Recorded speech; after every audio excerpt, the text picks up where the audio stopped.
Evangelho de Lucas, capítulo de número 8. Quem estiver filmando já pode começar a gravar agora. Lucas, capítulo 8. Nós leremos a partir do versículo de número 4. Lucas, capítulo 8, a partir do versículo de número 4. Eu lerei até o versículo de número 11. E todos vocês lerão comigo do 12 ao 15.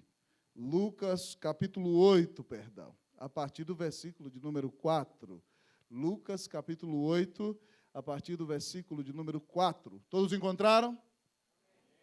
Assim diz a palavra do Senhor. Afluindo uma grande multidão, e vindo ter com ele gente de todas as cidades, disse Jesus por parábola: Eis que o semeador saiu a semear. E ao semear uma parte, caiu à beira do caminho, foi pisada e as aves do céu a comeram. Outra caiu sobre a pedra e, tendo crescido, secou por falta de umidade. Outra caiu no meio dos espinhos, e estes, ao crescerem com ela, a sufocaram. Outra, afinal, caiu em boa terra, cresceu e produziu a 100 por um. Dizendo isto, clamou: Quem tem ouvidos para ouvir, ouça. E os seus discípulos o interrogaram, dizendo: Que parábola é esta? Respondeu-lhe Jesus: A vós outros é dado conhecer os mistérios do reino de Deus. Aos demais fala-se por parábolas, para que vendo não vejam e ouvindo não entendam. Este é o sentido da parábola. A semente é a palavra de Deus. Todos até o 15. Aqui caiu à beira do caminho, são os que a ouviram, vem a seguir o diabo e arrebata-lhes do coração a palavra, para não suceder que, crendo, sejam salvos. Aqui caiu sobre a pedra, são os que, ouvindo a palavra, a recebem com alegria. Estes não têm raiz, creem apenas por algum tempo, e na hora da provação se desviam. Aqui caiu entre espinhos, são os que ouviram e, no decorrer dos dias, foram sufocados com os cuidados, riquezas e deleites da vida. Os seus frutos não chegam a amadurecer. Aqui caiu na boa terra, são os que, tendo ouvido de bom e reto coração, retêm a palavra, e estes frutificam com perseverança. Oremos uma vez mais. Pai, exalta o nome do Senhor nessa noite. Pai, nós te agradecemos tanto por estar aqui. Pai, nós nos sentimos aqui, Senhor, como na antessala do céu. Ó Deus, em momentos de louvores e cânticos, Deus, ó Pai, nós te agradecemos como faria teu filho Estênio, ó Pai, naquela canção, dizendo obrigado pela música, Senhor Deus. Porque, ó Deus, ó Pai, o Senhor nos leva a saciar a sede de adorar por meio da música. O Senhor criou a música para a tua glória. E nós podemos cantar e adorar neste culto com todo o coração. Mas agora adoraremos no momento central do culto, ouvindo o Senhor falar conosco. Pai, então exalta o Cordeiro nessa hora. Pai, lava esse rebanho inteiro de todos os seus pecados, Pai. Perdoa-nos de nossos pecados, que nossas iniquidades não façam separação entre o Senhor, nosso Deus, e nós. E, Pai, dá-nos santo temor e reverência diante de Ti. Ó Deus, para que ouçamos com atenção a Tua palavra. O Espírito enche a vida de quem prega, como cantamos, e de quem ouve, Senhor. Ó Senhor, nós cremos somente na Tua justiça, no Teu poder e na Tua unção nessa noite. Fala poderosamente conosco, Deus, em nome de Jesus. Ó Senhor, nós queremos ouvir Tua voz. E que ao ouvir Tua voz nós sejamos alimentados, descedentados, animados, e que saiamos daqui para colocar em prática tudo aquilo que o Senhor tem para nos desafiar a fazer. Nós oramos, Pai, em nome do Senhor Jesus. Amém. Assentai-vos, queridos.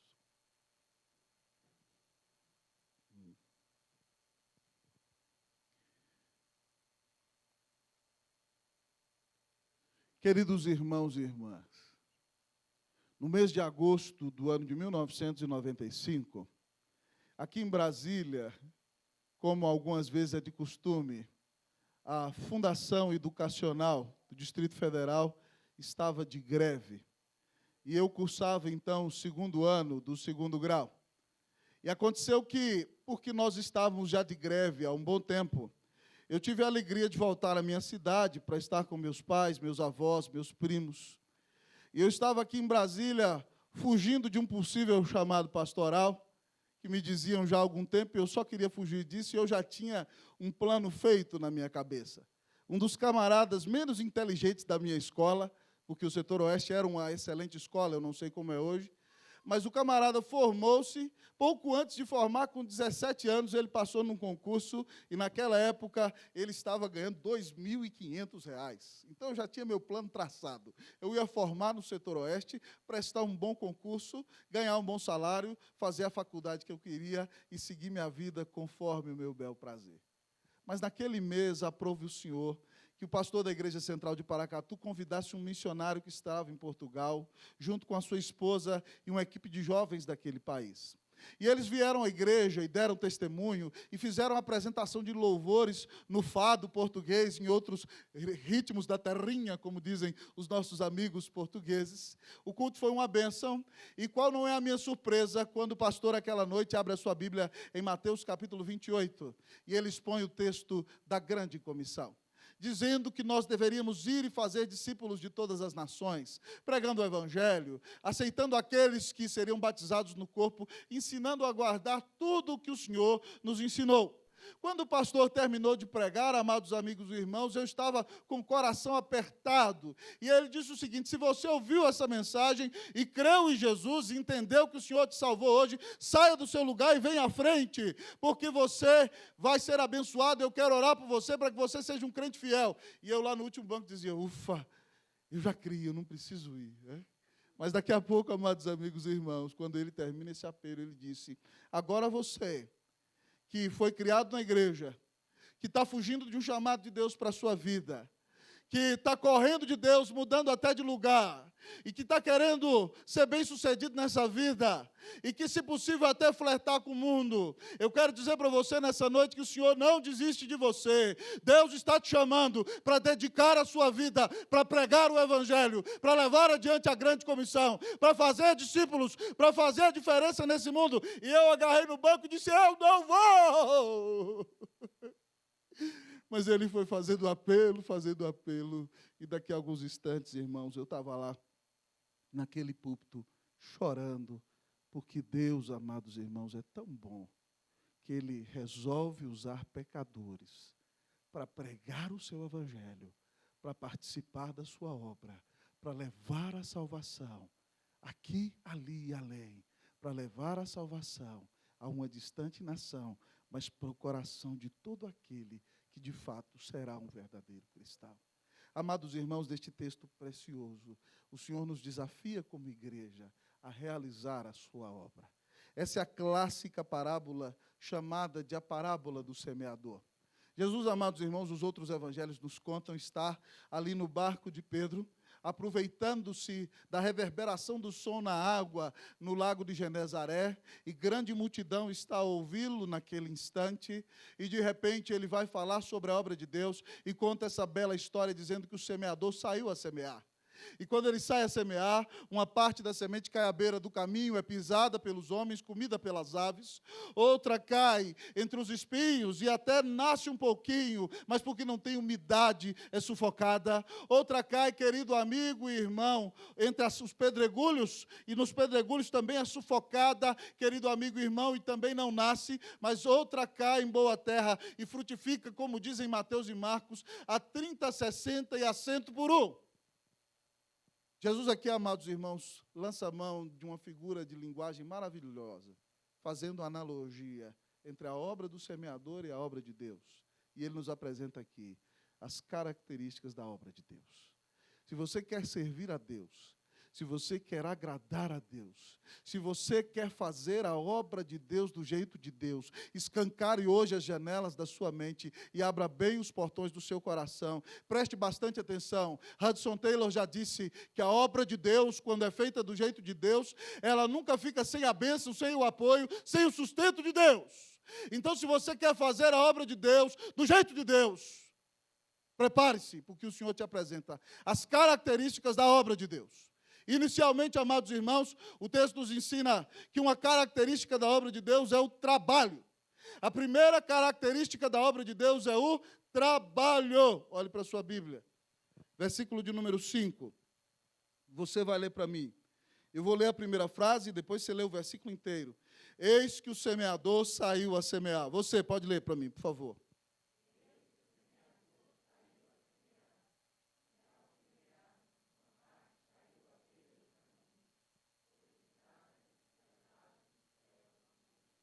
O semeador, amados irmãos, ficou ou saiu? O semeador, amado irmão, podia ter se dito, não, eu tenho que imitar o hino da minha nação, se fosse brasileiro, disse, eu vou ficar deitado eternamente em berço esplêndido, ao som do mar e à luz do céu profundo. Eu quero ir para uma praia, daquelas que tem lá no Salvador, do pastor João, tomar ali, estar debaixo de 2 coqueiros, armar uma rede, tomar água de coco, e se alguém passar na minha frente, eu vou falar. Certo? Podia ser até assim, se ele tivesse a índole do nosso povo. Mas o texto diz, amados amigos e irmãos, que ele saiu. Ele não ficou. Ele não se deitou. Ele não esperou. Mas ele se moveu. Ele saiu a semear. Você vê no semeador uma disposição, um ânimo, uma expectativa, um sonho de ver a obra de Deus ser realizada. Você vê que o semeador sai para semear. Ele não cruza os braços, ele não fica sentado, ele não fica esperando, ele se levanta para pregar o evangelho. Com esse semeador a gente aprende que a primeira característica da obra de Deus é trabalho. Nós precisamos trabalhar, nós devemos ter disposição. Se nós queremos realizar a obra de Deus, nós não devemos cruzar os braços e dizer, se Deus quiser me usar, que qualquer um que passe da minha frente ou que venha a mim. Não. A Bíblia diz que você tem que se mover, você tem que sair de si mesmo, sair do claustro, sair da clausura, desencastelar-se, sair da sua comodidade, sair do desejo de agradar somente a si mesmo. Eis que o semeador saiu a semear. A obra de Deus é feita com disposição e trabalho. O Senhor Jesus, amados amigos e irmãos, quando nos dá a missão lá em Marcos 16:15, ele disse, ide por todo mundo e pregai o evangelho a toda criatura. É o imperativo ide, certo? Mas é um imperativo de ilimitado, ide por todo mundo. Isso significa, irmão, então, que eu tenho que pregar a palavra aqui, que eu tenho que pregar a palavra no Guará, que eu tenho que pregar a palavra no meu prédio, que eu tenho que pregar a palavra na internet, mas que eu tenho que pregar em Brasília, que eu tenho que pregar em todas as cidades do DF, que eu tenho que pregar no Centro-Oeste, que eu tenho que pregar nas 5 regiões do Brasil, que eu tenho que pregar em todos os lugares do mundo. Amados amigos e irmãos, o Senhor Deus confiou a sua obra de pregar o evangelho aqui, ali e além a cada um de nós que está sentado neste banco nesta noite. O Senhor disse em 1 Pedro 2,9 que nós somos raça eleita, sacerdócio real, nação santa, povo de propriedade exclusiva de Deus, a fim de proclamardes as virtudes daquele que vos chamou das trevas para a maravilhosa luz. Amados amigos e irmãos, é missão nossa, intransferível, inalienável, impostergável, inarredável, inadiável, a missão de pregar o evangelho. É a missão da igreja. E nós temos que ter disposição para abrir a boca e para anunciar o evangelho a toda criatura. Uma desculpa, amados irmãos, que nós usamos, até muito bonita, nós pregadores, gostamos de citar essa frase de Francisco de Assis, que disse assim, pregue o evangelho sempre, se necessário, use palavras. É muito bonita a frase, mas ela é falaciosa. Porque o evangelho só pode ser pregado com palavras. O que você pode fazer com a sua vida é dar testemunho. Mas tem muita gente que não é cristão e também vive uma vida correta aos olhos dos homens. Então você não pode ficar só com testemunho. Entendamos Francisco, ele foi um homem tocado por Deus. Mas a grande questão é a seguinte, nós temos sim que dar testemunho, mas além de dar testemunho, nós temos que abrir a boca e dizer ao mundo que há um Deus santo, um Deus justo, um Deus bom, um Deus criador que nos fez, que cuida de nós, mas que nós o ofendemos com nossos pecados, que os nossos pecados insultaram a sua santidade, e porque ele é justo, ele tinha que fazer cair sobre nós a espada da sua ira, mas ele também é amor, e porque é amor, graça, misericórdia e bondade, manda seu Filho, que se faz homem sem deixar de ser Deus, e vive uma vida de perfeita obediência, e é cravado na cruz, no seu lugar e no meu. Esse Filho ressuscita, paga os pecados do seu povo, e hoje todo aquele que crê que Jesus é o Filho de Deus, é o Salvador, é o único mediador entre Deus e os homens, todo aquele que confiar no Senhor será salvo. Todo aquele que clamar, Jesus, perdoa os meus pecados, eu creio que tu morreste no meu lugar, que tu és o meu Salvador pessoal. Todo aquele, amado irmão, que clamar ao Senhor Jesus será salvo. Mas como disse Paulo em Romanos, como ouvirão se não há quem pregue? Você tem falado de Jesus, meu irmão? Preste atenção, meu irmão, quando o Senhor Jesus começou o seu ministério, Mateus em 4,17, diz que ele andava pela Galileia, ele se movia, dizendo, arrependei-vos porque o reino dos céus está próximo, é chegado sobre vós o reino dos céus. Quando João Batista, irmão, começa a pregar no deserto da Judéia, ele vai pregando naquele deserto à beira do rio, e ele também diz, arrependei-vos porque vos é chegado o reino dos céus está próximo. E se você vê, amados irmãos, Mateus no capítulo 4, no capítulo 9, a Bíblia diz que Jesus ia por toda a Galileia, pregando o evangelho do reino, ensinando nas sinagogas deles e curando toda sorte de doenças e enfermidade do povo. Irmãos, nós não podemos ficar olhando só para o nosso próprio umbigo. Nós não podemos pensar somente em nós. E algo que me assusta, amados irmãos, que na história da igreja, talvez essa é uma geração, talvez a geração mais egocêntrica da história da igreja do Senhor Jesus. Porque onde o evangelho chega, as pessoas crescem, elas começam a andar direito. Aquele que era drogado não gasta mais dinheiro com droga. Aquele que era fumante já não fuma mais. Aquele que vivia apostando sua casa, sua fazenda no jogo, deixa de apostar porque foi liberto. E, consequentemente, ele vai andar na linha, vai agradar a Deus e ele vai ter prosperidade financeira. Mas, muitas vezes, algumas pessoas que antes eram pequenas e agora têm crescido financeiramente, têm colocado o seu amor, a sua finança, a sua riqueza, ao seu projeto de fazer o céu nessa terra no lugar do Senhor. E, por isso, essas pessoas não se movem, essas pessoas não se entregam, essas pessoas não se dispõem a trabalhar por aquele que deu a vida na cruz por elas. E por isso Deus é bom e manda crise, para que a gente pare de viver para a gente mesmo, para que a gente comece a viver para o Senhor Jesus. Eu quero lhe perguntar, meu irmão, você tem falado ao mundo do amor do Senhor Jesus? Você gasta quanto tempo no Facebook por dia? Você anuncia o Senhor Jesus lá na sua página do Facebook? Você que vive em milhares, de listas de WhatsApp, de grupos de WhatsApp, você tem anunciado o Evangelho no WhatsApp? Lá no seu trabalho, as pessoas sabem que você é um cristão e veem em você um testemunho de vida íntegro, mas quando você tem oportunidade, você ora por elas, você é uma bênção, você faz a diferença naquele lugar. É necessário, irmão, sair de si mesmo. É necessário sair do centro. É necessário sair do trono. É necessário morrer para si. Jesus falando de si mesmo, mas também aplicando a mim e você, ele disse, se o grão de trigo não cai na terra e morre, fica ele só. Mas se ele cair na terra e morrer, dá muito fruto. Ele falou isso da morte dele na cruz. E se você morrer para si mesmo, preste atenção, Deus vai te usar para ser uma bênção em nome de Jesus. Pare de se preocupar com o que vão dizer. Pare de se preocupar com a opinião alheia. Lembre-se que nunca ninguém te amou como Salvador e diga, é um privilégio para mim anunciar a Cristo. E abre a sua boca, a Bíblia diz, o Senhor disse, abre a tua boca que eu te encherei. O Senhor vai te dar palavra, creia, fale que Jesus é o Filho de Deus. Fale de sua vida, fale de sua morte, fale de sua redenção, de sua ressurreição, de sua ascensão, de seu retorno glorioso. Fale que nunca ninguém te amou como Salvador. Fale do Senhor.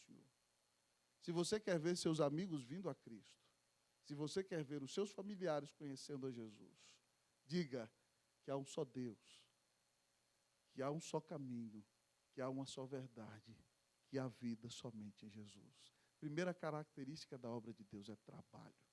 Você tem anunciado o Evangelho? Você tem pregado o Evangelho? Irmãos, isso é muito sério. Algum tempo atrás, vou me dialogar aqui um pouquinho, estou me segurando para terminar o ponto, mas não consigo, pastor João. Algum tempo atrás, veio um grupo de pastores fazer uma visita aqui, e aí, de repente, então, um deles entrou aqui na igreja e falou assim: que igreja grande e bonita! Um dia eu vou ser pastor de uma igreja grande como essa. Eu falei: meu irmão, você deveria era trabalhar e ser usado para que Deus faça a sua crescer. Porque aqui, irmão, para que essa igreja estivesse desse tamanho, houve um conselho que chorou, houve um povo que orou, houve uma igreja que foi jogada no chão e depois a gente não conseguia edificar porque não tinha alvará, houve choro para juntar dinheiro, houve luta, houve dor, houve períodos, amados irmãos, em que a igreja tinha um pastor só e eu tinha que pregar 10 vezes por semana, houve dia em que eu desmaiei no gabinete e o conselho teve que me mandar para Caldas Novas para descansar. É trabalho, é sangue, suor, é lágrimas. Você acha que esses cabelos aqui caíram simplesmente porque eles caíram? Irmãos, é porque nós temos suado e trabalhado, nós não somos melhores do que ninguém. Mas na obra de Deus, nós precisamos de trabalho. Muitas vezes você quer chegar e pegar tudo pronto. Você quer sombra e água fresca. Meu irmão, Deus abençoa o trabalho. Então larga de ser preguiçoso e vai pregar o Evangelho em nome de Jesus.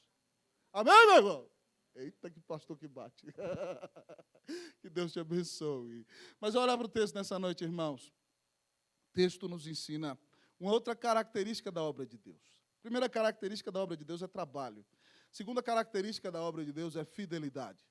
Segunda característica da obra de Deus é fidelidade. O semeador saiu, mas se ele tiver distintos tipos de semente, haverá problemas. Então, amados irmãos, o Senhor Jesus explicando a parábola aos seus discípulos, ele diz o seguinte: este é o sentido da parábola, a semente é a palavra de Deus. E por que Jesus está explicando isso? Porque eles perguntaram: Senhor, qual é o sentido dessa parábola? Jesus disse o seguinte: o objetivo das parábolas é este: vocês que são filhos do reino vão conhecer o reino de Deus por meio das parábolas, mas aqueles que não são do reino vão ver e não vão entender nada, vão ouvir e não vão discernir o que estão ouvindo, vão gostar da historinha, mas não vão ter o coração mudado. E quando Jesus fala isso, ele está citando Isaías 6, 9 e 10, porque o Senhor mandou Isaías pregar e disse: vendo não verão, ouvindo não ouvirão. A palavra de Deus tem esse poder, irmão. Ou ela aproxima o homem do céu, ou ela o deixa mais próximo do inferno. Ela o deixa indesculpável. Se você ouve a mensagem, ou você se aproxima de Deus, ou você se distancia dele. E é isso que Jesus está dizendo. Essa semente é a palavra de Deus. Irmãos, nós não podemos jamais alterar a semente.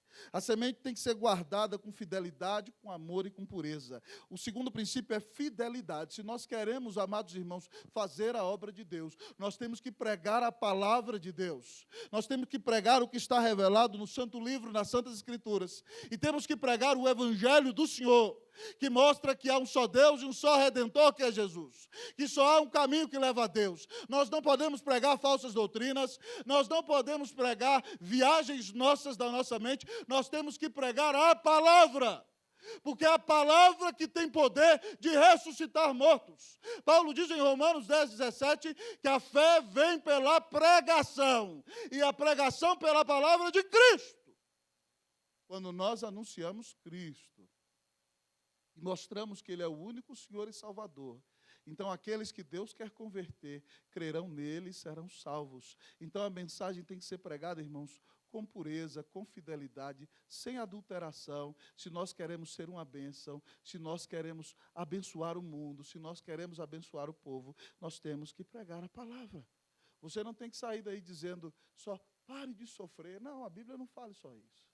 A Bíblia diz que se você crê em Jesus, Ele vai te consolar até no sofrimento. A Bíblia não diz para você sair dizendo assim, vamos fazer o seguinte, dá 100 que Deus vai te dar 1000. Não, a Bíblia não te ensina nada disso. A Bíblia te ensina a dar por amor e Deus vai te abençoar porque Ele é bom. Mas não tem negociata, não tem barganha com Deus. Irmãos, o grande problema da igreja brasileira hoje é que ela alcança grandes multidões, mas ela tem deixado de pregar a palavra de Deus. Ela tem deixado de pregar o evangelho do Senhor Jesus. Há algum tempo eu conversava com uma pessoa muito querida que frequentou uma outra igreja. Essa pessoa querida me dizia: passei anos naquela igreja e ouvia muitas histórias, mas nunca ouvia falar do Senhor Jesus. Sabe o que está faltando nos púlpitos das igrejas brasileiras? O Senhor Jesus. Se fala sobre prosperidade, se fala sobre cura, se fala sobre milagre, mas não se prega o evangelho de Jesus. E pessoas podem ganhar dinheiro, podem ser curadas fisicamente, mas irem para o inferno se elas não ouviram o evangelho da graça, o evangelho da salvação do Senhor Jesus. Nós temos que anunciar Cristo, irmãos. Se nós amamos nossos amigos, se nós amamos nossos familiares, se nós amamos essa cidade, se nós amamos essa nação, se nós amamos os perdidos de todos os rincões da terra, é só Jesus que pode salvar o pecador. E nós temos que pregar com fidelidade a palavra do Senhor. Isso é tão certo, irmãos, que o apóstolo Paulo, quando está preso em Roma, ele escreve aos Filipenses dizendo: gente, minha prisão está sendo uma bênção. Sabe por quê? Eu vou tentar parafrasear aqui e falar do meu jeito que ele falou, tá? Porque aqui do meu lado está o Flávios, né? Ele não falou desse jeito, eu estou viajando na maionese. E o Flávios é um soldado romano de elite. Ele é da guarda pretoriana. Ele foi treinado na melhor estratégia de guerra e, além disso, possivelmente, ele vai ser um senador. E aí, durante o dia, vem e algema o Flávios em mim. E você sabe, eu fico ali com o Flávios conversando o dia inteiro e eu vou impregnando, envenenando, colocando, semeando o evangelho. E agora o Flávio já creu, louvado seja o Senhor. Mas à noite veio Titus, e na madrugada o Vespasianos, e eu vou falando para eles, cedo, de tarde, de noite. O pessoal achou que ia me prender, mas o evangelho não está preso, e quase toda a guarda pretoriana já ouviu falar do Senhor Jesus. Mas Paulo diz: mas sabe o que está acontecendo, pessoal? Eu estou preso, e tem uma turma aí que quer causar inveja em mim, que eles estão agora pregando para todo lado. Antes eles não pregavam, não. Mas eles pregam para um, eles pregam para outro, julgando com isso que vão me suscitar inveja. Eles estão achando, porque eu estou preso e não posso pregar na praça, e eles podem, que eles vão pregar e eu vou ficar com inveja. Mas eu não estou nem aí para isso. Desde que Cristo seja pregado, eu me alegro com isso. Paulo diz que não importa a motivação dos homens. Se eles estiverem pregando Cristo, Deus pode usar o evangelho para salvar pecadores. Mas quando Paulo fala com os Gálatas, amados irmãos, no qual ele plantou a igreja no começo do seu ministério missionário, ele diz: admira-me que estejais passando do verdadeiro evangelho para uma falsa doutrina tão rapidamente. Eu estou assustado com vocês, Gálatas. Ele os chama de insensatos. E ele diz o seguinte: se alguém aparecer a vocês, seja qualquer um de nós, dos apóstolos, ou ainda um anjo no céu, pregando outro evangelho, que seja considerado maldito, anátema. E ele diz: outra vez digo, se nós, ou ainda um anjo do céu, vir até vocês, pregando um outro evangelho, seja considerado anátema. Amados amigos e irmãos, é por isso que essa igreja, se você está visitando essa igreja aqui, e não sabe se deve ficar ou não, vou ser sincero e direto com você. Essa igreja aqui tem o compromisso de pregar esse livro. O compromisso dessa igreja é você vir aqui e ouvir uma mensagem que nasce desse livro. Deus fala nesse livro. Nós acreditamos sinceramente no que Jesus disse, que ele caminha no meio dos 7 candeeiros de ouro. E quando nós abrimos o livro, expomos o livro com fidelidade, nós acreditamos sinceramente, só para aguçar a sua imaginação, que quem se levanta do livro é o próprio Senhor. E ele usa sim a voz do pregador, mas como dizia Lutero na sua frase, você vai para a igreja, a voz é do pregador, mas quem está falando não é o pregador. Quando ele expõe o texto, quem está falando é o meu Deus. Calvino dizia que em qualquer lugar em que você vá e a palavra de Deus é pregada com fidelidade, ali existe uma verdadeira e sincera igreja do Senhor. Nós não estamos comprometidos, irmãos, com ideologias humanas. Nós queremos pregar o evangelho. Nós acreditamos que quando o Senhor é levantado, como ele disse, quando eu for levantado da terra, atrairei a todos a mim, falando da sua crucificação. Mas nós acreditamos que quando o nome do Senhor Jesus é levantado aqui, as pessoas são convertidas pelo poder do Espírito Santo.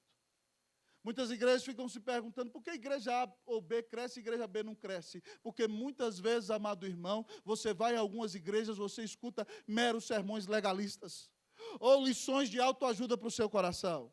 Mas o que eu e você precisamos é da palavra, é do Evangelho. Um dos legados que a reforma protestante nos deixou, há 499 anos atrás, é só a Escritura. E nós acreditamos, irmãos, que quando a Bíblia é pregada, amados irmãos, Deus pode reavivar a igreja para a glória e honra do nome de Jesus. Nós acreditamos, amados amigos e irmãos, que quando a Bíblia é pregada, Deus atrai a si os seus eleitos. Nós acreditamos, amados irmãos, que quando a Bíblia é pregada, os crentes vão ser confrontados do seu pecado e vão mudar de vida para a glória e honra do nome de Jesus. Nós acreditamos, irmãos, que quando a palavra é pregada, o reino de Deus se manifesta nos corações e as famílias são mudadas, a cidade é mudada e o país pode ser mudado pelo poder da palavra do Senhor. Por isso nós somos uma igreja que quer ser fiel às Escrituras. Ore por nós, para que nós não nos desviemos nem para a direita nem para a esquerda. Irmãos, isso é muito sério. Na nossa história como igreja reformada, você vai se lembrar que Deus usou grandes igrejas na Suíça, também na Alemanha, na região de Heidelberg, na Inglaterra, na Escócia. E hoje você vai na Europa e vê algumas daquelas grandes antigas igrejas que se tornaram bares ou discotecas, porque ninguém mais frequenta a igreja.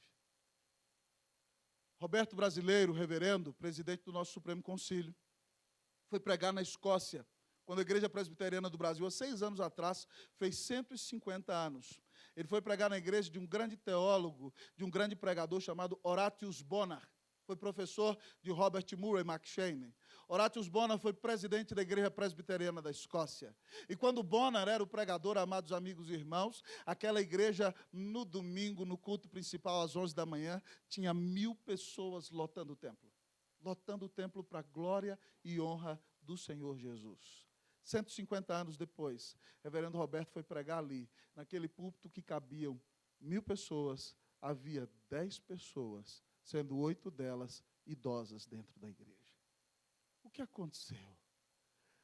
A igreja se encantou com o iluminismo, se encantou com a teologia liberal, se encantou com o canto da sereia e deixou de lado a verdade da palavra de Deus. Nessa igreja, nós somos comprometidos em pregar, sinceramente, a palavra do Senhor Jesus. Se você quer estar numa igreja onde se prega a palavra, esse é o seu lugar. Seja bem-vindo em nome do Senhor Jesus a uma igreja cheia de vida. E fique nela até Jesus voltar. Amém, meu irmão? Se você quer ser usado para ganhar almas, deixe de conversa fiada, pregue o Evangelho para a glória e honra do nome de Jesus. A gente estava conversando sobre isso no discipulado do conselho essa semana. Muitas vezes tem crente que quer aconselhar e ele acaba atrapalhando Deus. Não é porque a pessoa vai conversar com ele e fala assim para ele, eu sou um miserável pecador. Ele, não é não, você é gente boa, você é gente fina. Não, ele é assim. E se ele está dizendo que é miserável, metade do caminho já está andado. Não atrapalha a obra de Deus. Você fala, você é assim, mas há esperança. Jesus morreu na cruz para te salvar. Ele pode mudar a sua vida. Então, pare de ser um falso consolador. Se Deus está moendo alguém, Deus moe para restaurar mais à frente. Então, que você tenha discernimento e anuncie Cristo por meio da sua palavra. E você vai ter a bênção, irmão, de ver pessoas vindo a Cristo Jesus através de você. Fala sério, quem aqui já teve o privilégio de ver alguém vindo a Cristo Jesus? Levante a mão aí, rapidinho. Olha para você ver. Como é que foi esse privilégio na sua vida? Foi algo maravilhoso. Irmãos, se eu começar a contar aqui para vocês os testemunhos de vezes que eu tive o privilégio de ver pessoas vindo a Cristo, eu vou passar um bom tempo contando para vocês, irmãos, isso é maravilhoso. Do mesmo jeito que é maravilhoso ver um bebê nascer, Daqui a pouco o Heitor vai ver de novo. Eu vi há um ano e pouquinho atrás, né? A mãe gemendo e eu quase desmaiando. Eu falei, meu Deus, se fosse eu já tinha morrido.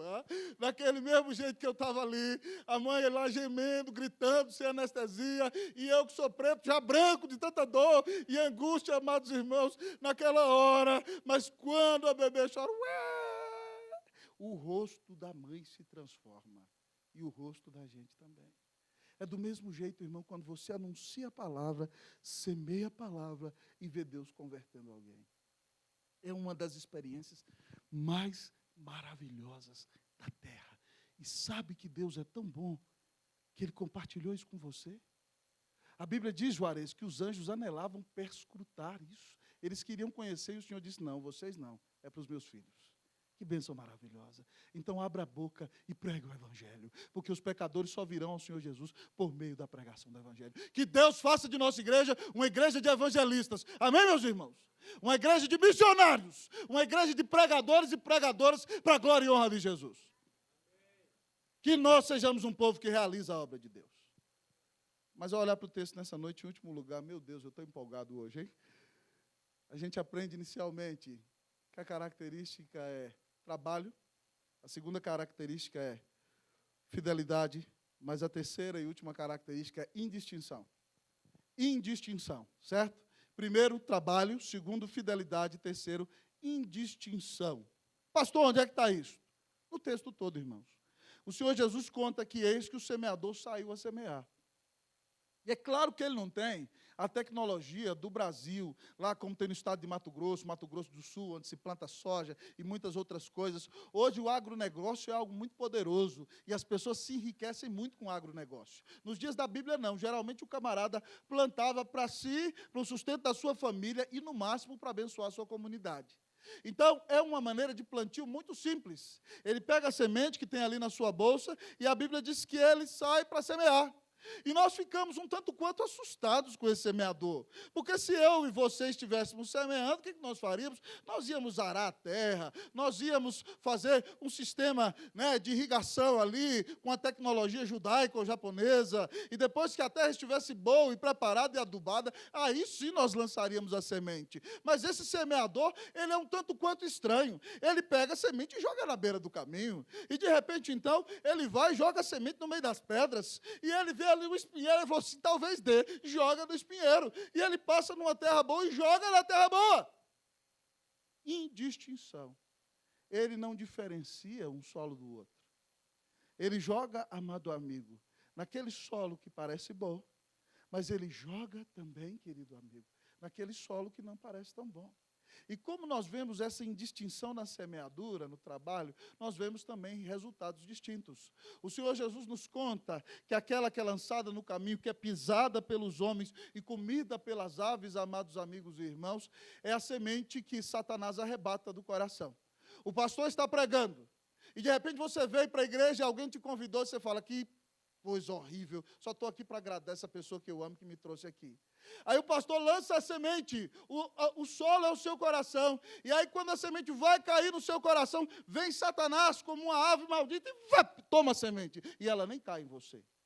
Você fica assim, meu Deus, que paciência, que hora que esse pastor vai terminar com essa falação, ô homem que fala demais, meu Deus do céu, e não ouve nada, é Satanás que tirou a semente do seu coração, abre o olho, fica esperto. Você não pode ser como um solo da beira do caminho. Mas o Senhor Jesus disse que tem outro que ouve, e até gosta. E esse é o que caiu entre as rochas, os pedregulhos, e ele até nasce. Mas como os pedregulhos estão ali o cercando e falta umidade, ele cresce. Mas como ele não tem profundidade, não tem umidade, logo morre. E estar entre os pedregulhos significa que essa pessoa ouviu, até gostou, mas de repente chegou a hora de se identificar com o Senhor Jesus. E ele chegou lá no trabalho, aí o cara, você é crente, não acredito. Você, o que é isso? E começou a ser perseguido no trabalho. E de repente ele foi criado na religião da maioria. E o pai dele, lá do interior, muito religioso, disse, se você se tornar crente, eu te dizendo. E ele vai então, ouve o pai e a mãe, ele fala, poxa, eu até gosto de ouvir a palavra, gosto até daquela igreja, aquela equipe de louvor, tem um pastor lá que fica lá, um negócio engraçado, né? Fica legal, né? Eu ouço a mensagem, mas já que meu pai e minha mãe estão me perseguindo, o negócio está meio complicado, eu vou fazer o seguinte, eu vou largar esse negócio para lá, vou ser só amigo dos crentes. Né? vem a provação, vem a perseguição, ele vaza, amado amigo e irmão. Mas tem aquele outro, desculpa aí, João, foi mal. Depois vem aquele outro, amado amigo e irmão, que a semente é lançada e ele é o solo espinhoso. E o Senhor Jesus diz que o espinho sufoca. E aquele que é o solo do espinho, ele também ouviu. E ele também gostou. Falou, esses crentes são gente boa, eles não são tão doidos como eu pensava, não. Mas, de repente, ele começa a ficar preocupado com os cuidados dessa vida. A ansiedade, ele fala, não, eu não vou para a igreja. Porque se eu for para a igreja, eu vou perder tempo de estudar para o concurso. Então é besteira, eu tenho que passar sempre no melhor concurso, e domingo é o dia feito para estudar. Então eu vou estudar um domingo, vou estudar outro, esse negócio de ir para a igreja é bobeira. Ele está preocupado com os cuidados dessa vida. Mas ele também fala assim, poxa, ir para a igreja é bom, aquele louvor é bom, mas aí o seguinte, se eu ficar nessa de crente, o Senhor Jesus disse que eu não posso amar o dinheiro, e eu quero ser rico, então esse negócio não dá certo para mim. Mas também o Senhor Jesus disse que ele é o seguinte, ele fala, poxa, eu gosto muito de ir na igreja, estar ali com os irmãos, mas eu também gosto de ir para a festa, eu gosto de dançar, e eu vejo as moças se requebrando lá. Eu sou brasileiro, o negócio é complicado. E tomar uma cervejinha? Como é que eu não vou tomar uma cervejinha, né? E aí ele gosta das coisas do mundo, ele fala, não dá, sinto muito, Deus, eu tenho que curtir esse mundo, o Senhor só me deu essa vida, eu ainda sou novo demais, depois a gente vê o que é que faz. Você vê, irmão, que 3/4 da semente cai num solo errado. E aí talvez você fale, esse negócio não dá certo, não. Eu já joguei no 2, no 3. O Senhor Jesus disse que tem que semear em todo tipo de solo. Mas aí o Senhor Jesus diz que cai num coração que é boa terra. E esse coração só é boa terra por causa da obra do Espírito Santo. Já foi arado pelo Espírito, já foi adubado pelo Espírito do Senhor, já foi aguado, amado irmão, com a chuva do Espírito Santo de Deus, e aí você joga a semente. E aí o Senhor Jesus diz para nós, amados irmãos, que algo maravilhoso acontece. Lucas usa o termo que essa pessoa frutifica com perseverança. Mas Marcos e Mateus trabalham muito bem quando eles dizem o seguinte, que essa pessoa frutifica a 30, a 60 e a 100 por um. Isso aqui é maravilhoso, irmãos. Eu estava lendo um dos clássicos da nossa história, certo? De um dos cultores de nossa língua, um dos maiores historiadores, um dos maiores oradores da história de Portugal e do Brasil, chamado Padre Antônio Vieira, certo? Criado no Brasil, fez seminário na cidade do Salvador, e é um dos maiores historiadores da história da igreja e da história da humanidade. E ele se questiona no seu belíssimo sermão da 60ª, qual é a razão pela qual hoje as pessoas não ouvem a palavra de Deus. E ele levanta diversos questionamentos, mas na sua tese ele diz o seguinte, se pelo menos 1% desse fruto já seria uma maravilha. Se o fruto fosse só 1%. Porque ele diz, tantos sermões são pregados, e as pessoas entram na igreja e saem da igreja como se nada tivesse acontecido. E a indagação de Vieira é mesmo a minha. Mas o Senhor Jesus diz que quando a semente cai numa boa terra, ela frutifica a 30, a 60 e a 100 por um. Você sabe o que é isso? Se uma semente frutifica mais um, quanto é que é o resultado? 100%, não é verdade? Se você joga uma semente, dá mais um, é 100% de resultado. Se dá 30, glória a Deus. Né? Se dá 10, amado irmão, dá 1000%. Se dá 100, como o Senhor Jesus disse, dá 10.000%. Me mostra aí, eu desafio aí, você negociante, que negócio nessa terra dá 10.000% de resultado? Então, amado irmão, as sementes perdidas são compensadas naquela boa terra, que quando frutifica, tem um resultado de 10.000%. É a matemática do céu, tá? 10.000%! De maneira gloriosa. O cara não varia nada. Era um bêbado, era um perdido, era um drogado. Caiu a semente no coração dele, Jesus o mudou. Agora ele está apaixonado por Jesus. Ele é o chato da graça. Ele fala de Jesus o dia inteiro. Aleluia! Ele não consegue fazer outra coisa, porque a semente caiu nele. E ele cresceu, a árvore cresceu, está frutificando a 30, 60, 100 por um, e já está arrastando uma grande multidão para a glória e honra do nome de Jesus. Irmãos, nós não sabemos quem é quem. É por isso que nós temos que semear a palavra em todos os solos. Nós jamais vamos proibir qualquer pessoa de entrar dentro dessa igreja, amados amigos e irmãos.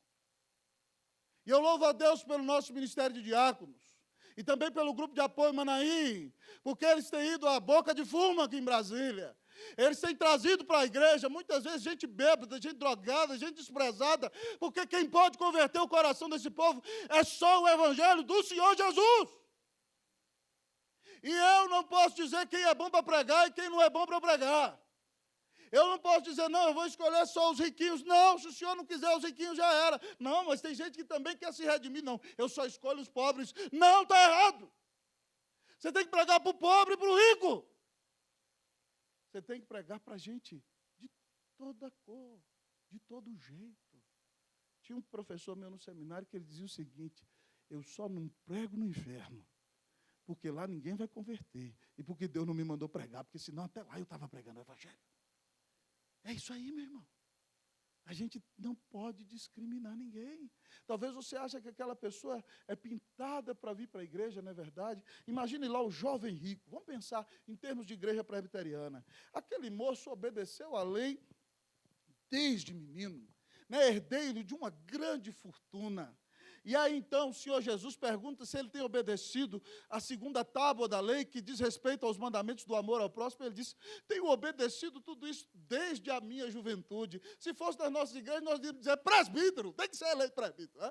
Está bom para presbítero. O Senhor Jesus falou para ele, vai lá, vende tudo que você tem, dá aos pobres. Eu já vi oficial de igreja falar, se fosse para mim esse desafio, eu não conseguia. É porque Jesus não está no coração, irmão.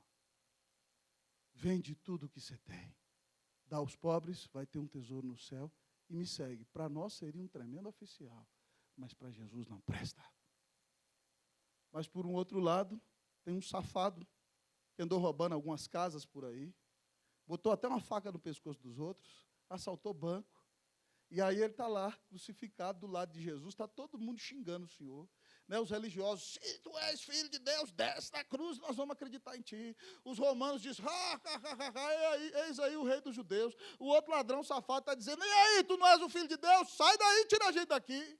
Mas esse rapaz, ele diz, ei rapaz, você nem teme a Deus estando sob igual sentença. E ele chorando, ele olha para Jesus, reconhece que Jesus é o Filho de Deus e fala assim, Senhor, quando entrares, lembra-te de mim, quando entrares no teu reino. E o Senhor Jesus lhe disse, em verdade te digo, que ainda hoje estarás comigo no paraíso. Louvado seja o Senhor. Naquele dia, aquele bandido safado, que creu no Senhor Jesus, foi perdoado. E de repente, então, quando ele entrou no portão do céu, se chamou o seu nome, e ele entrou naqueles belos jardins, ele viu aqueles maravilhosos pomares cheios de frutos, ele viu todos os nossos irmãos que já foram, ele viu anjos exaltando o Senhor, ele foi recebido diante do trono pelo grande Salvador, que deu a sua vida na cruz por ele.